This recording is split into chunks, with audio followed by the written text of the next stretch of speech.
할렐루야. 이 코로나가 참 밉네요. 우리 성도들 가운데 약 1년 가까이 보지 못한 분도 있거든요. 그죠? 속히 코로나에서 해방되었으면 참 좋겠다 하는 그런 생각을 갖습니다. 요즘은 꽤 이제 성경을 제가 자주 많이 읽는 편입니다만은 성경을 읽다가 내 나름대로 받은 감동이 새삼스럽게 다가오기 때문에 그래서 이것을 은혜로 여러분과 함께 좀 나누었으면 좋겠다. 그래서 오늘 본문의 말씀을 설교 본문으로 삼아서 어떻게 성공적인 삶을 살 수 있을까라는 그런 제목을 붙여봤습니다.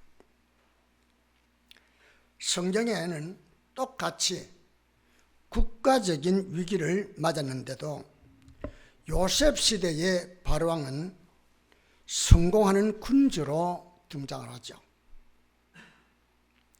그런데 모세 때의 바로왕은 패망하는 군주로 기록됩니다.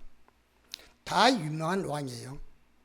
똑같이 나라적으로 위기를 만납니다. 그런데 그 위기를 슬기롭게 잘 이렇게 처리해서 성공하는 군주가 된다 하면은 미련하게 그것을 대항하다가 결국 패망하는 군주로 기록되다는 것이죠.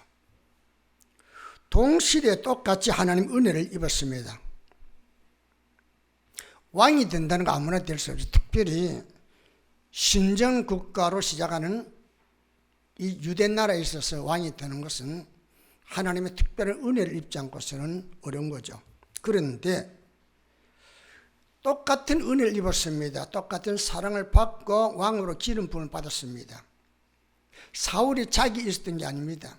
하나님의 긍휼과 자비가 사울에게 긍휼을 입혀주고 은혜를 주셨기 때문에 왕이 될 수 있었습니다. 그런데 이 사울은 실패하고 맙니다. 그런데 그 뒤를 이어 바통을 잇는 다윗은 역시 그도 뭐요? 이름 없는 목동에 불과했지만은 하나님 은혜를 입고 기름 부음을 받고 결국 뭐요? 나중에 성공적인 그런 왕으로 발자취를 남기게 되죠. 우리 신앙인 가운데 특별히 성도들 가운데도 똑같이 은혜를 받고 신앙생활을 출발합니다. 시작 자체가 은혜로 시작된 거죠. 그런데 신앙생활이 어느 정도 가고 끝맺음 되고 인생의 항우기에 오면은 아름다운 그런 발자취를 남긴 그런 성도가 있는가 하면은 부끄러운 발자취를 남기는 사람들이 있더라는 거죠. 왜 그럴까? 성경을 읽다가 성공적인 사람도 등장하고 부끄러운 발자취를 남기는 그런 사람도 등장하기 때문에 이 말씀을 간추려 봤습니다. 창세기에 등장하는 요셉과 함께 등장하는 애굽의 바로왕은 꿈을 꾸었습니다. 그런데 이 꿈을 해석할 수 없습니다. 고민하고 있던 차에 어떻게 보면 노예이면서도 죄수였던 요셉이라는 젊은 사람을 만나게 됐죠. 그 요셉에게 꿈 해석에 부탁을 합니다.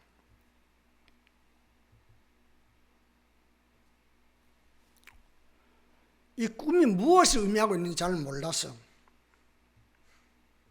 그랬더니 요셉이 하는 말이 왕이요 앞으로 큰 국난을 당하게 됩니다. 그런데 하나님께서 왕을 너무 사랑하셔서 미리 그 국난에 대비하게 만드는 그런 꿈입니다. 그러면서 꿈 이야기를 하니까 해석을 해주니까 왕이 탐복을 하죠. 야, 하나님의 영에 감동된 사람이 어찌 우리가 찾을 수 있으리요? 그러면서 요셉을 국무총리로 발탁해 국정을 맡기는 엄청난 그런 결심을 하게 되죠. 자기는 다만 왕으로서의 이름만 가릴 뿐이지 모든 권한을 내가 내게 넘기겠다 이렇게 말합니다. 왕으로 가지고 있는 특권의식이 있습니다. 자존심 있지 않겠어요? 그죠?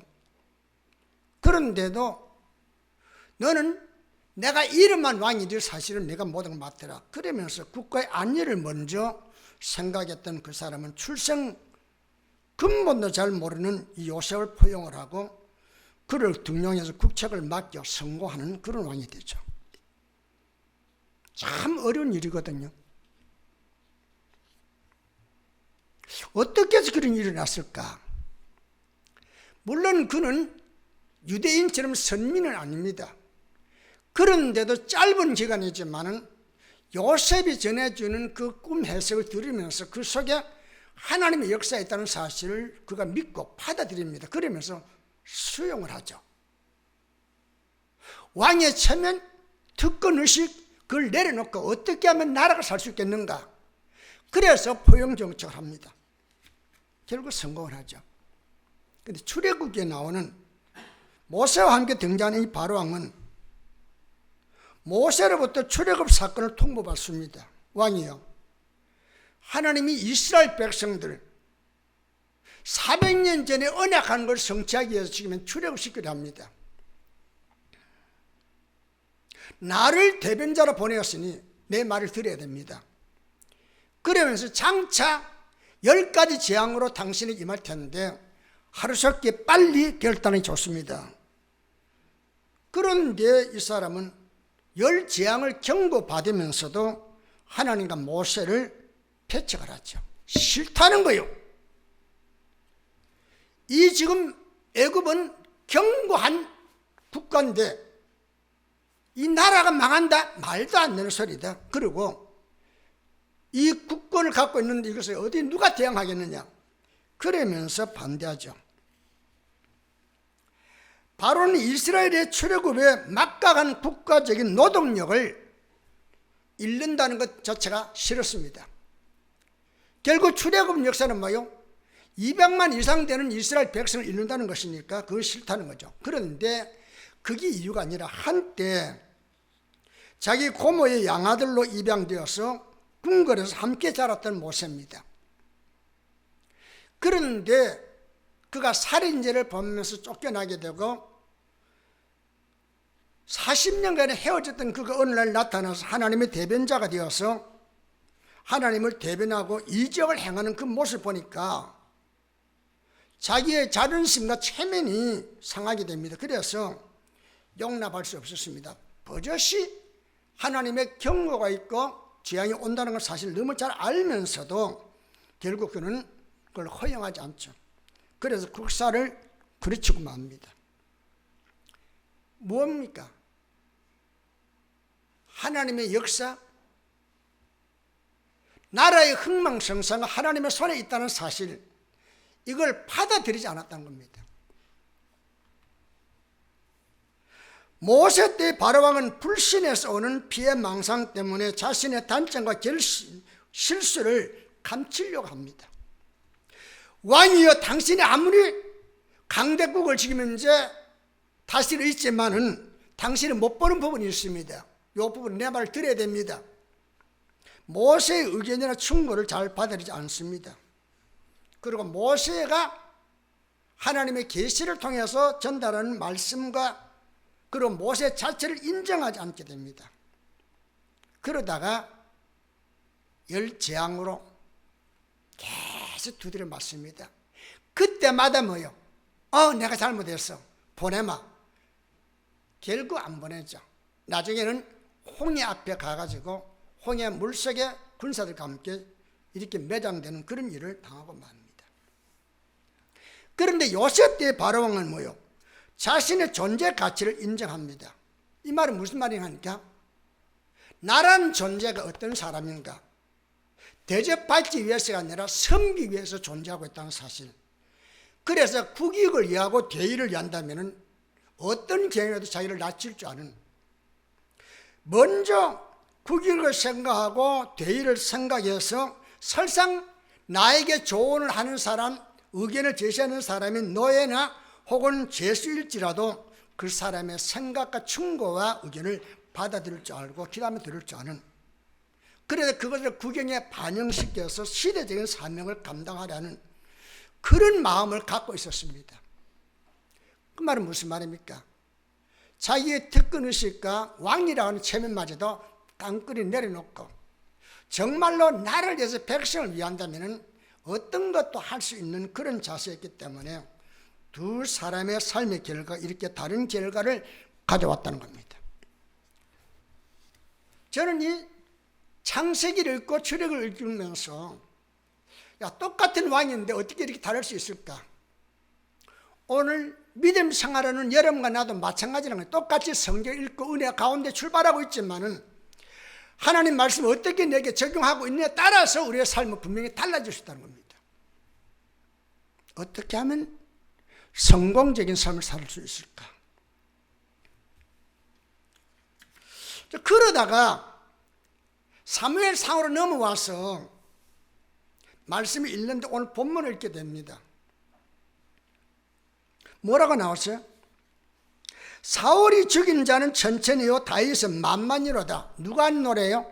여인들이 개성가를 부르며 오는 그 사울 왕을 지금 이제 노래한 겁니다. 그런데 그 노래 내용 속에 사울은 천천히고 다윗은 만만한, 거기에 이 사울의 마음이 걸린 겁니다.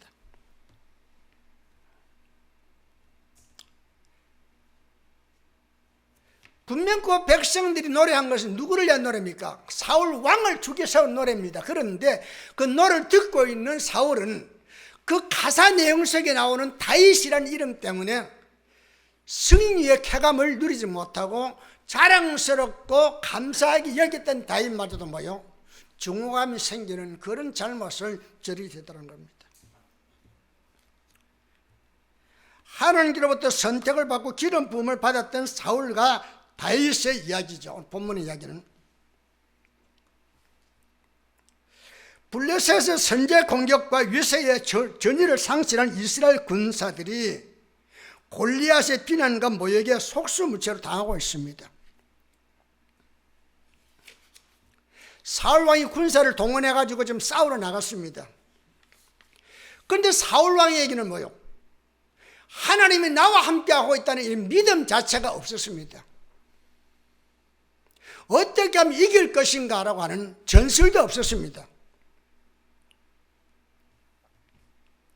사울왕이 그러다 보니까 그를 따르고 있는 그 군사들마저도 오합지졸이었습니다. 아무런 대책을 세우지 못하고 골리앗이 마음껏 조롱하고 있을 때에 그걸 고스란히 당하고 있었습니다. 그 모습을 형의 면허로 그 군 전장에 나갔던 다윗이 보고는 부끄러운 현장이라 그렇게 생각합니다. 이게 무슨 짓이냐? 왜 우리가 이와 같은 부끄러움을 당하고 있느냐? 그것을 목조하고 난 뒤에 다윗의 가슴속에는 뭐요? 울분이 올라옵니다. 왜? 하나님을 경외하는 그의 마음속에는 뭐요? 격분이 옵니다. 아니 우리 하나님이 왜 이와 같은 모욕을 당해야 되는 말입니다. 더구나 하나님의 선택받은 선민이 왜 이와 같이 창피를 당해야 되는 얘기죠. 그래서 17장 26절 이렇게 외칩니다. 이 할례 받지 않는 블레셋 사람이 누구이기에 살아계신 하나님의 군대를 모욕하겠느냐. 의분을 터뜨린 후에 뭐라고 그래요? 저 자식들 내가 나가서 상대하겠다 합니다. 그 말을 들은 형이 말하기에 야! 집에서 양이나 치지 뭐 때문에 네가 와가지고 형의 체면까지 구기게 만드느냐 그렇게 소리칩니다. 그런데 이 말이 사울의 귀에 들렸습니다. 사울 자신도 움츠러들었지만 어느 한 사람도 전쟁에 싸워야 되겠다는 그런 말을 하지 않고 있는데 특별히 누군가가 내가 나가서 싸우겠다니까 도대체 누구냐 하고 불러보니까 젊은 애예요. 네가 진짜 나가겠느냐? 네, 나가겠습니다. 근데 이겼냐? 이길 수 있습니다. 그래서 사울이 자기가 입었던 군복을 갑옷을 벗겨서 입히니까 맞지 않아요. 그런데 사울은 장대한 사람이고 지금 다윗은 소년에 불과합니다. 자, 그런데 이 다윗 하는 말이 왕이요 이거 필요 없습니다. 내가 어려서 지금까지 양을 치면서 사자와 곰의 발톱에서 내 양들 건질 때에 난 이 돌 팔매로 했습니다. 그리고 돌 팔매가 아니라 하나님이 나에게 주신 힘 가지고 내가 이겼습니다. 내가 지금 나가겠습니다. 그는 하나님의 이름과 선민이 조롱받고 있음을 참을 수가 없어서 만군의 여호와 이름을 의지하고 양을 칠 때 사용했던 돌 팔매를 가지고 나가 적장 골리앗을 깨뜨립니다. 그리고 블레셋의 전쟁을 승리를 이끌게 되죠. 기적 같은 일이 일어났습니다. 자, 그러니까 움츠러져 있던 이 사울의 입장에서는 뭐요? 기가 막힌 승리잖아요. 이거는 뭐 절대적으로 이길 수 없는, 왜? 아니, 군사 대 군사가 싸운 게 아니라 골리앗이라고 하는 장군과 지금은요 소녀 다윗이 싸운단 말입니다. 이길 수 있겠어요? 근데 그 현장을 누가 봤어요? 양쪽이 다 보고 있었습니다. 그런데 이겼단 말입니다. 그러니까 왕이 얼마나 좋았겠어요? 왕이 뭐라 그랬어요? 내가 내 딸을 주겠다. 그랬습니다. 자, 이겼습니다. 아니, 골리앗이 죽고 나니까 다윗에게는 창이 없고 칼이 없었어요. 그러니까 골리앗의 칼을 빼가지고 골리앗의 목을 치고 그 목을 치게 되니까 이스라엘 편이 용기를 얻고 싸우다 보니까 이겼습니다. 자, 그래서 왕과 함께 지금 계승가를 부르면서 예루살렘으로 입성을 하고 있습니다. 그때에 백성들이 나와서 퍼레이드를 합니다. 그 가운데 특별히 여성들이 나와가지고 빗개들 들면서 외치기를, 다윗이 블레셋 사람을 죽이고 돌아올 때에 여인들이 이스라엘 모든 성읍에서 나와서 노래하며 춤추며 서구와 갱세를 가지고 왕 사울을 환영하는데, 보세요, 왕 사울을 환영하는데 다윗을 환영한 게 아닙니다. 여인들이 뛰놀며 노래하여 이르되 사울이 죽인 자는 천천히요 다윗은 만만이로다. 사울이 그 말에 불쾌하여 심히 노하여 이르되 다윗에게는 만만을 돌리고 내게는 천천만 돌리니 그가 더 얻을 것이 나라 말고 무엇이겠느냐. 그날 후로 사울이 다윗을 주목하였더라. 실패한 원인은 어디 있을까요?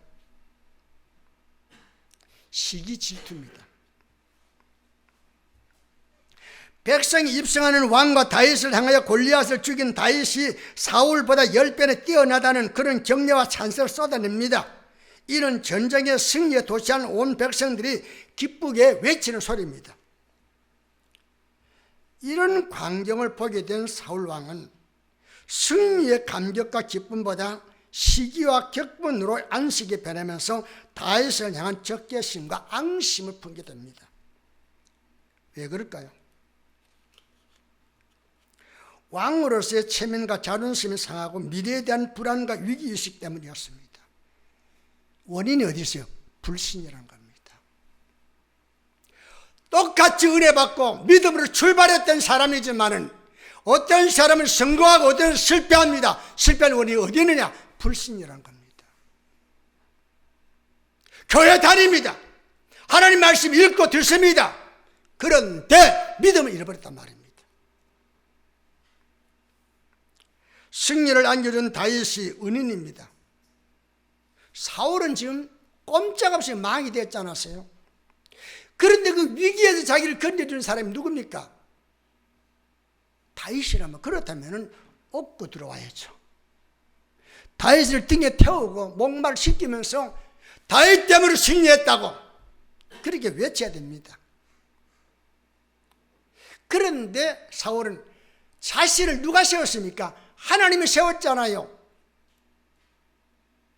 그렇다면 하나님이 자기를 그분양 내버려두겠어요? 반드시 나와 함께하고 있다는 그런 확신을 가지고 다윗을 맞아야 됩니다. 다윗이 설사 나중에 왕이 된다 할지라도 나는 내 몫을 간다고 난 뒤에 내가 평생 왕 됩니까? 영원히? 아니잖아요. 내가 왕으로 있다 어느 날 죽을 때 그 죽고 난 뒤에 다윗이 이어받을 수 있지, 이럴 수 있습니다. 그런데 사울은 그렇게 생각지는 못했습니다. 그 이유가 어디 있을까요? 믿음을 잃을 때입니다.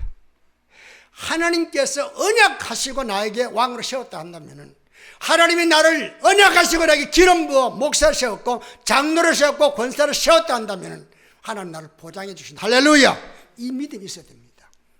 그런데 이 믿음을 잃어버렸단 말입니다.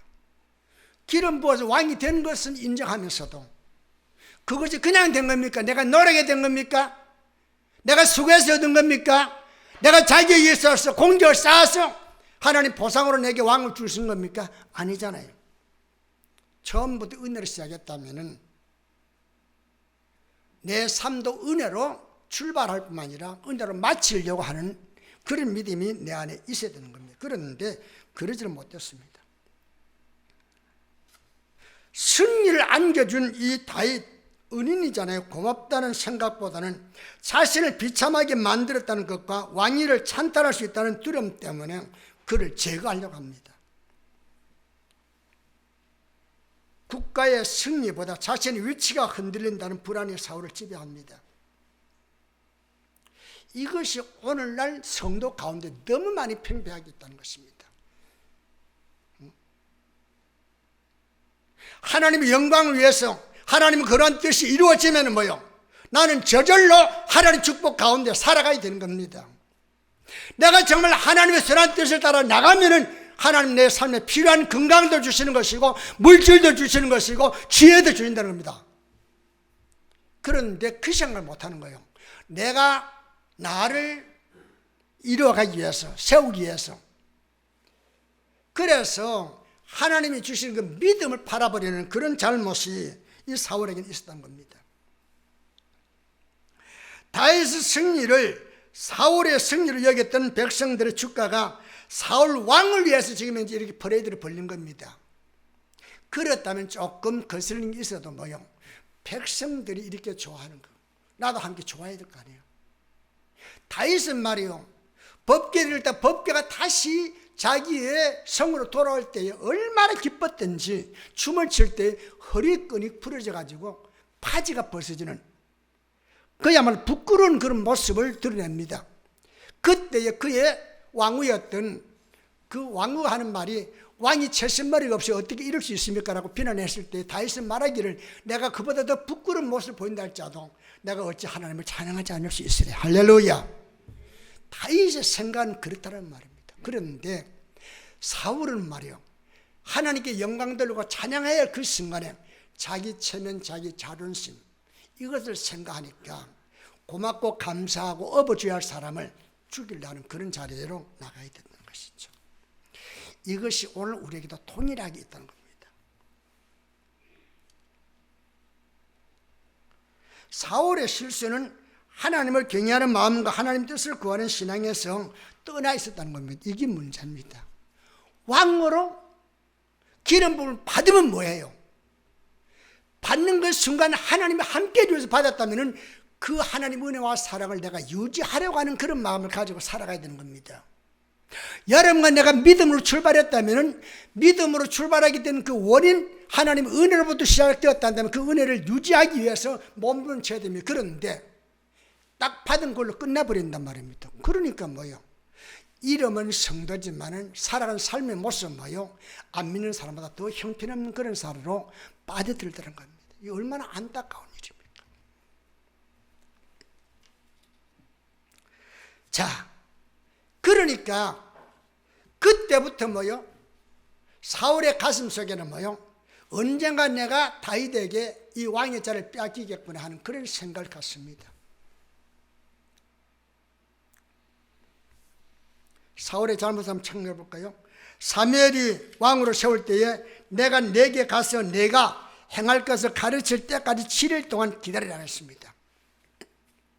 왕으로 기름 부음 받았지만은 당신은 뭐요? 하나님의 명령 아래 있다는 겁니다.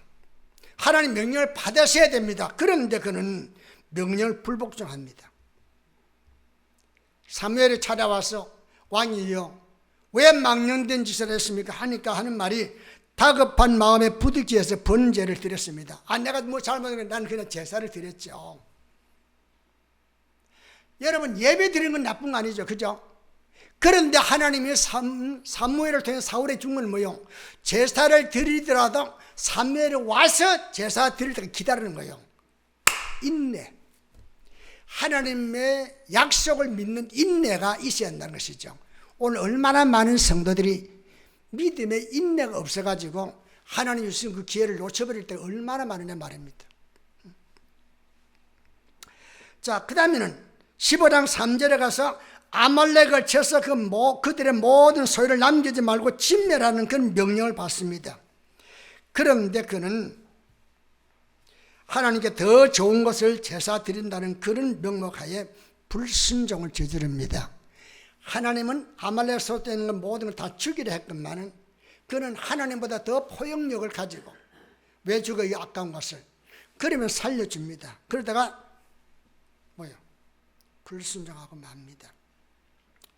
자, 그러면서도 한편은 뭘 세웁니까? 15장 12절에 보면 자기를 전공비를 세웁니다. 무슨 일을 했다고? 아니, 골리앗까지 싸우며 승리했다. 그 승리가 누구 때문에 된 겁니까? 다윗 때문에 된 거죠. 그죠? 근데 다윗의 전공비를 세울 생각하지 않고 자기 전공비를 세웁니다. 여전히 하나님 뜻을 거역해 가면서 자기 이름을 영원토록 남기기 위해서 기념비를 세웁니다. 사무엘이 순종이 제사보다 낫고 듣는 것은 수양 기름보다 낫다며 축원하자 내가 범죄했을지라도 내 백성의 장로들과 이스라엘 앞에서 나를 높여주소서. 잘못했으면 백성들 앞에서 사과해야 될 거 아니에요. 내가 잘못했습니다. 그죠? 그런데 자기의 전공비를 세우면서 내가 이런 사람이다. 후대에서 나를 알아주려고. 그런데 사실은 이게 얼마나 잘못, 전공비를 세울 때에 산 사람을 위해서 안 세우는 겁니다. 그리고 전공비를 자기가 어찌 자기 머리에다가 면류관 씌웁니까? 안 하는 거거든요. 그런데 이 지금 사울은 멋대로 자기가 자기의 전공비 세우고 자기가 지금 살아있을 때 세웁니다. 이게 뭐요? 하나님 경외심에서 떠나버리니까 신앙의 타락이 오면은 자연스럽게 이렇게 변질되어 가는 겁니다. 아니, 백성들 앞에서 나를 높여주세요. 내 이름과 내 자존심 채워주세요. 체면 좀 세워주세요. 그런 일을 합니다. 그러니까 사무엘이 봤을 때는 얼마나 기가 막힙니까? 그 일이 있고 난 뒤에 사무엘은 사울을 떠나고 맙니다. 하나님 경외심을 뒷전으로 하고 자존심을 지키는 몸부림친 것은 하나님의 사랑과 은혜를 저버린 자존감의 상실 때문에 오고 만 거죠. 결국 이와 같은 일을 어떻게 합니까? 기도 생활을 등한히 할 때 온다는 겁니다. 여러분, 신앙의 타락은 어디서 옵니까? 기도 생활을 등한히 할 때 옵니다. 근데 우리는 기도 좀 안 한들, 글쎄 그것은 그 사람의 마음이지만 성경은 분명히 말씀하기를, 그래서 사무엘은 뭐라고 했습니까? 나는 평생도록 기도에 쉬는 죄를 범하지 않겠다고 말하잖아요. 자, 그렇다면 다윗에게 한번 돌아가 볼까요? 다윗은 사울을 해칠 수 있는 두 번의 기회가 있었습니다. 죽일 수 있는 절의 기회가 왔습니다. 그것도요, 사울이 다윗을 죽이기 위해서 군사를 몇천 명을 동원해가지고 와갔는데 사울을 만나지 못하니까 굴 입구에 진을 치고 거기에 잠들어 있었는데 그 굴 안에 누가 있었냐? 다윗이 있었단 말이에요. 그래서 다윗의 군사들이 하는 말이, 장군님, 저 사울을 죽일 수 있는 절의 기회를 하나님이 주셨습니다. 그러니 저 죽여버리고 당신이 왕이 되세요. 당신이 이미 기름 붓지 않았습니까? 그런데 다윗은 한 번은 옷깃을 잘라가고 한 번은 그 왕의 검과 물병을 가져가는 그런 일을 두 번이나 죽일 수 있는 그 기회를 그는 뭐라고 합니까? 내가 손을 들어 여호와의 기름 부음 받은 내 주를 치는 것을 여호와께서 금하시는 것이라. 내가 좋고 나쁘고 아니라 하나님께서 금하겠다면 나는 그럴 수가 없다라고 말합니다. 신앙의 기준이 어디 돼야 됩니까? 내가 좋으냐 나쁘냐가 아니에요. 하나님께서 하라느냐 그만이야, 그게 돼야 되는 겁니다. 여러분, 그렇게 살아갑니까? 하나님 명령을 그냥 뒷전을 보내고 그냥 내 생각대로 내 방법 내가 하고 싶은 대로. 그러니까 신앙생활은 맨날 그따시나 말이에요. 더 성장하지 못하는 것이죠. 그 다음에 나단 선지자가 바세바의 불륜을 지적합니다. 당신이 어떻게 그러세요? 당신이 하나님의 기름 부은 종으로서 이렇게 하니까 그가 하나님이여 주의 인자를 따라 내게 은혜를 베푸시며 주의 많은 궁예를 따라 내 죄악을 지어 주소서. 내가 주인입니다. 그러면서 침상이 눈물바다가 되기까지 회개하면서 주의 궁예를 구하죠. 그러면서 그는 회개합니다. 그러면서 이렇게 기도하죠. 주의 구원의 즐거움을 내게 회복시켜 주시고 자원하는 심령을 주사 나를 붙들어 주소서. 기도함으로 하나님의 궁유를 구했고 하나님 궁유함을 입게 됩니다.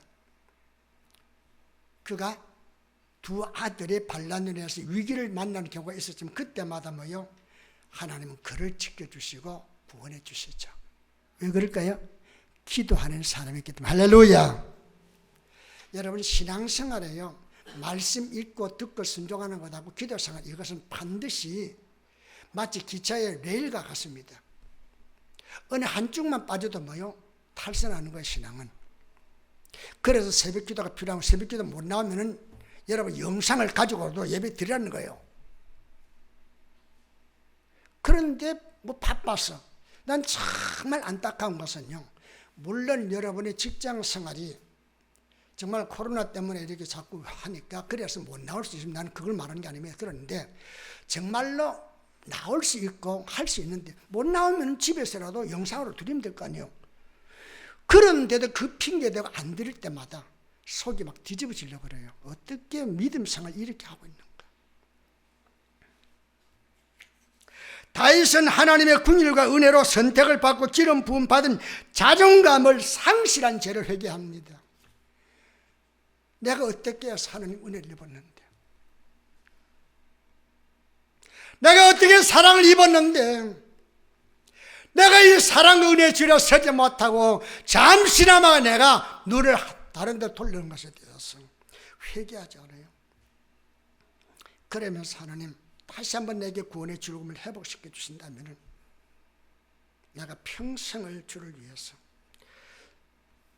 그래서 나중에는 뭐예요? 하나님 나 성전 짓고 싶습니다. 그때 하나님께서 말씀해, 너는 피를 많이 흘리기 때문에 안 된다 했을 때, 그러면은 누구예요? 내 아들. 그러니까 다윗은 그때부터 뭘 합니까? 죽기 전에 성전을 위해서, 성전을 짓는 데 필요한 모든 것을 다 준비하고 갑니다. 멋있잖아요. 내가 지어야 할 성전을 내가 짓지 못해 내 아들이 짓는데 그냥 하든지 말든지 그게 아니에요. 설상 내가 짓지 못한다도 내 아들이 지을 수 있도록 다 마련해 놓고 그야말로 이름도 없이 빛도 없이 소용 사라질 줄 아는. 멋있잖아요.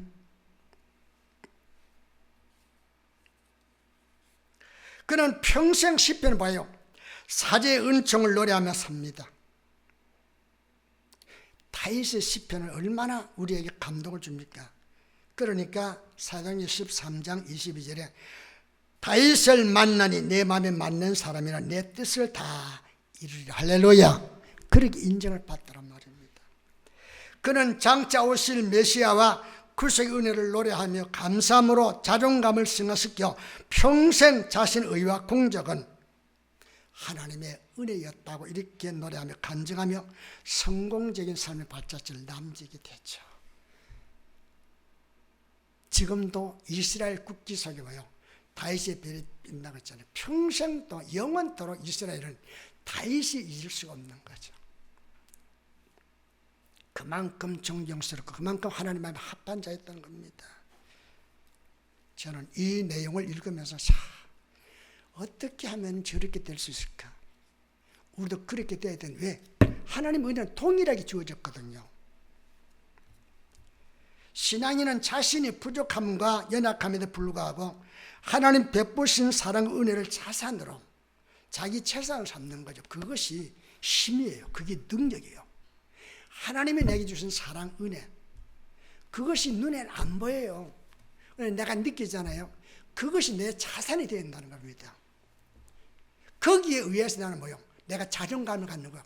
내가 어떻게 사랑을 받고 있는가.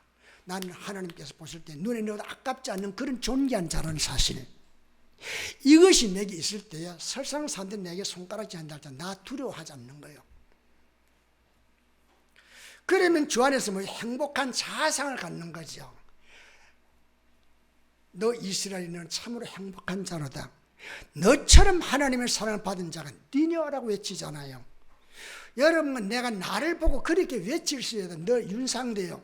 너는 참으로 행복한 자로다. 너처럼 하나님의 사랑을 받은 자가 니녀라고 이렇게 외칠 수 있어야 됩니다. 그럴 때에 내 자존감은 팽배해지는 거죠. 그래, 나는 할 수 있겠구나. 나는 연약하지만은 주님이 나와 함께 하시니까. 할렐루야. 이런 마음 가지고 우리가 살아가야 됩니다. 그런 사람 모여 매사를 감사 느낍니다. 그런 사람 모여 왜 하나님 나에게 은혜를 주었을까? 그래서 사명감을 가지고 살아갑니다. 세상은 이런 자존감을 미천으로 사는 소수의 신앙의 사람에 의해서 발전하고 부흥되며 유지되는 겁니다. 그래서 의인 몇 명만 있어도 그렇게 말하는 거잖아요. 교회 안에 이런 사람 30명만 있어도 교회는 반드시 역사 일어나는 겁니다. 이런 사람이 국가와 교회와 가정의 행복의 구루티가 되는 거죠. 저는 우리 초대교회 성도님들이 다윗 같은 그야말로 신앙의 구루티가 되어서 아무런 많은 사람 나를 밟고 지나가도 나는 끊임없이 봄만 되면 싹쓸 피는 잘라낸 나무이지만 비로소 그 안에서 계속해서 순을 내보내는 그와 같은 삶, 그렇게 되었으면 참 좋겠다 하는 그런 마음을 가지고 오늘 말씀을 여러분 드렸습니다. 모두 이런 사람 되기를 주의 이름으로 축원합니다. 여러분, 신앙의 자존감을 가지세요. 나 같은 죄인 살리신 그 은혜는 놀라워. 그 하나님의 무한한 은혜와 사랑, 그것을 내가 가지고 이 사랑은 누구도 빼앗아갈 수 없어요. 하나님 주셨기 때문에 내가 버리지 않는 한 절대로 나에게 떠나지 않네요. 그런데 여러분과 내가 다른 데 눈길을 돌리는 순간, 그건 어느 순간 나에게서 그냥 멀어지고 마는 거예요. 왜 그렇게 삽니까? 내게 주어진 이 귀한 은혜를 잘 간직하면서 하나님은 오늘도 나를 통해 무엇을 이루기를 원하시는가 그렇게 기다마 듣고 거기에 한 걸음 한 걸음 발걸음 움직여 순종해 나가다 보면은 나중에 지나온 날을 보면 그게 다 신앙의 간증거리예요. 할렐루야. 그런 여러분 꼭 될 수 있기를 주의 이름으로 축원합니다. 기도합니다. 하나님 아버지, 똑같이 신앙으로 출발했는데도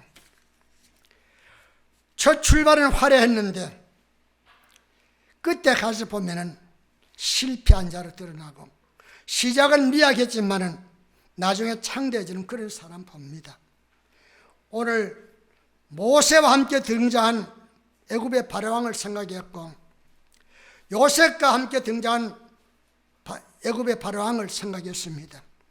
똑같이 국가의 위기를 만났지만 한 사람은 그의 삶 속에 하나님을 인정하면서 비록 초라하고 연약한 사람들의 조언을 일자 그것마저도 받아들일 줄 아는 그런 마음을 가졌기에 그는 승승장구할 수 있었고, 모세와 동행했던 그 바로왕은 하나님의 능력과 역사를 경험하면서도 거절하다가 결국 패망하는 자가 되고 말았습니다.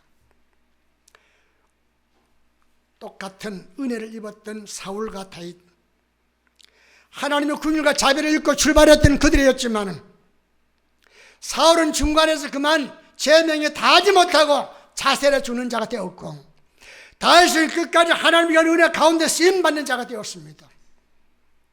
하나님, 오늘 우리의 가슴 속에 다윗같이 하나님의 그 깊은 은혜와 사랑이 우리를 장악하고 다스리는 그런 삶이 되게 만들어 주소서. 하나님이 함께하고 있다는 그 사실, 믿음의 자존감으로 세상을 넉넉히 감당해 나갈 맡긴 사명을 감당할 수 있는 우리 모든 성도들 될 수 있도록 은혜를 베풀어 주시옵소서. 예수님 이름으로 기도합니다. 아멘.